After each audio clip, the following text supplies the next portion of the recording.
আসসালামু আলাইকুম। Blog with নাজুর চ্যানেলের পক্ষ থেকে সবাইকে স্বাগতম। আশা করি যে যেখানতে আমার এই ভিডিওটি দেখছেন সবাই ভালো আছেন। আমিও আলহামদুলিল্লাহ ভালো আছি। মেলা থেকে একটা মিনি চপার, 2টা কেকের মোল্ড নিয়ে আসছি। যদিও এই কেকের মোল্ড আগের পুরনো আমার আছে, তারপরেও মেলাতে গেছি, ভালো লাগছে, আবার নতুন করে নিয়ে আসলাম।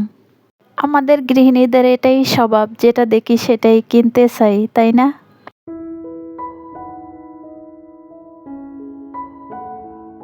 এখন মিনি চপারটা আনবক্সিং করে নেব।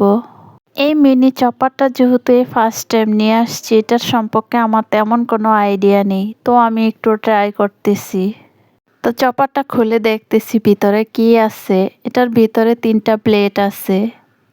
ব্লেডগুলো মোটামুটি অনেক ধারালো, আমি হাত দিয়ে দেখতেছি। চপারটা যেহেতু ফার্স্ট টাইম নিয়ে আসছি, তাই খুলে খুলে সব কিছু একটু দেখে নিলাম, আর ভাবলাম যে আজ কিছু একটা চপ করব। অফ ক্যামেরায় আমি চপারটা ধুয়ে নিয়ে আসছি, আর অফ ক্যামেরায় কিছু টমেটো পেঁয়াজও কেটে নিয়ে আসছি। যেহেতু ভাবছি চপারটা নিয়ে আসছি, কিছু মাছ বোনা করব, আর এগুলা চপ করে নেব, কেমন হয় দেখি। পেঁয়াজ টমেটোগুলো আমি অনেক বড় বড় পিস করে নিচ্ছি। আপনারা যখন এগুলো চপ করবেন অবশ্যই একটু ছোট করে পিস করে নেবেন। টমেটো, পেঁয়াজ, কাঁচামরিচ চপ করতে আমার অনেকটা সময় লেগে গেছে। এটা একটা ধৈর্যের কাজ বলা যায়। এই একই কাজ সাধারণত ব্লেন্ডারে দিলে এতটা সময় লাগে না, তো আমার মনে হয় চপার থেকে ব্লেন্ডারই অনেক ভালো। এ পর্যায়ে টমেটো, পেঁয়াজ, কাঁচামরিচ চপ করে নিয়েছি, আর একটু নেড়েচেড়ে দেখতেছি আস্ত আছে কিনা। তো এখন ব্লেডটা উঠিয়ে আমি চপগুলো একটা প্লেটের মধ্যে ঢেলে নিব।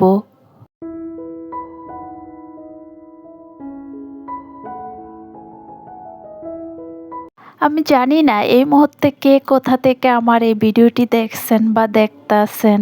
দেখতে থাকেন, দেখতে দেখতে যদি বিন্দু পরিমাণও ভালো লাগে তাহলে একটি লাইক দিয়ে চ্যানেলটি সাবস্ক্রাইব করে আমার পাশে থেকে যাবেন। আর যারা অলরেডি এই কাজটা করে ফেলছেন তাদেরকে অসংখ্য অসংখ্য ধন্যবাদ। চুলা একটা প্যান বসিয়ে পরিমাণ মতো দিয়ে দিলাম তেল, আর এখন দিয়ে দিলাম কিছু রেগুলার লবণ, খাওয়ার লবণ। এই টিপসটা অবশ্যই মাথায় রাখলে মাছ কখনো ভাঙবে না। তো অফ ক্যামেরায় আমি কিছু মাছ ধুয়ে পরিষ্কার করে হলুদ মরিচ মাখিয়ে নিচ্ছি, আর এখন এক এক করে তেলের মধ্যে দিয়ে ভেজে নিব।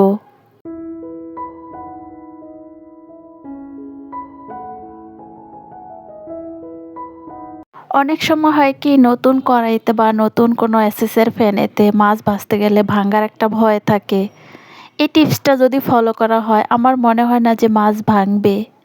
তো এক এক করে আমি মাছগুলা ভেজে নিচ্ছি, আর বাকি যে মাছগুলো আছে সেগুলোও ভেজে নিব। তো মাছ ভাজা শেষ, পরিমাণ মতো তেল দিয়ে টমেটো, পেঁয়াজ, কাঁচামরিচ চপ করে নিয়েছি, সেগুলো দিয়ে একটু ভালো করে নেড়েচেড়ে দিচ্ছি। এক এক মাছের টেস্ট এক এক রকম। আমার ক্ষেত্রে মাছ বোনা, ডিম বোনা, যে কোনো বোনার ক্ষেত্রে পেঁয়াজটা ভালো করে ভেজে নিলে খাবারের টেস্টটা অনেক ভালো আসে। তো এ পর্যায়ে দিয়ে দিব রসুন বাটা, আর একটু নেড়েচেড়ে দিয়ে দিব হলুদ গুঁড়ো, মরিচ গুঁড়ো, জিরার গুঁড়ো, স্বাদ মতো লবণ।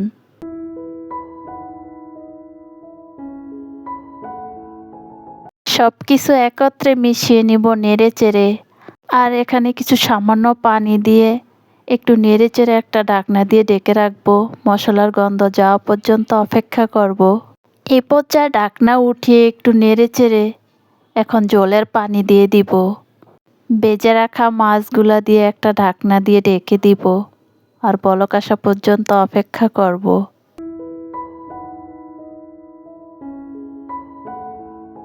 আমার বাসায় যেহেতু গ্যাসের একটা কমন সমস্যা, তো এদিকে মাছ ভুনা করে নিচ্ছি, অন্য আর একটা চুলায় ডাল বসিয়ে রেখেছি।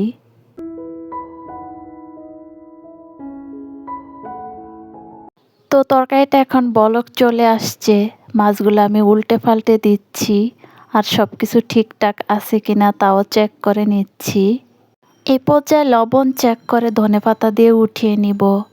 আসলে শীতের মৌসুমে ধনেপাতা না দিলে মনে হয় তরকারিটা পরিপূর্ণই হয় না। রান্নার আগে সব কিছু গুছিয়ে নিলে রান্না করতে অনেকটাই সহজ হয়। তো আমি যেহেতু সব কিছুই গুছিয়ে রেখেছি, এক এক করে সব কিছু রান্না করে নিচ্ছি। এখানে কিছু লাল শাক ভাজি করব। আমি যে কোনো শাক সিদ্ধ করে বাগার দিই, অনেকে একবারই বাগার দিয়ে শাক ভাজি করে। এক একজনের হ্যাবিট এক এক রকম। তো এদিকে লাল শাকটাও ভাজি করা শেষ, এখন উঠিয়ে নিব। আর আমাদের গ্রামের ট্রেডিশনাল একটা খাবার আজ রান্না করতেছি। এখানে কিছু নতুন আলু শুটকি একত্রে করে হলুদ গুঁড়ো মরিচ গুঁড়ো দিয়ে সিদ্ধ করে নিচ্ছি। আর এই শাকগুলা ভ্যান থেকে নিয়ে আসছি। এই শাকগুলা আমাদের গ্রামে আলু ক্ষেতের মধ্যে হয়, কেউ চিনেন কিনা আমি জানি না। তো আমাদের গ্রামে এভাবে আঞ্চলিক একটা খাবার, এটা এই রান্নাটা আমি প্রায় সময় করে থাকি। তো আজ একটু শেয়ার করলাম। তো এ পর্যায়ে শুটকিটাও আমার রান্না করা শেষ, এখন লবণ চেক করে ধনেপাতা দিয়ে উঠিয়ে নিব।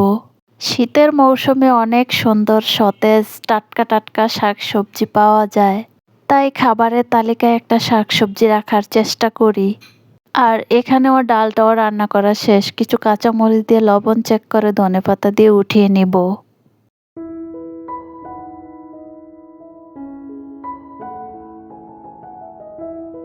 এ পর্যায়ে রান্না শেষ করে চুলা ক্লিন করে অন্যান্য যে কাজকর্ম ছিল সেগুলো শেষ করে ফেলছি। তো এখন দুপুরের খাবারটা খেয়ে নিব। আজ দুপুরের খাবারে যা ছিল,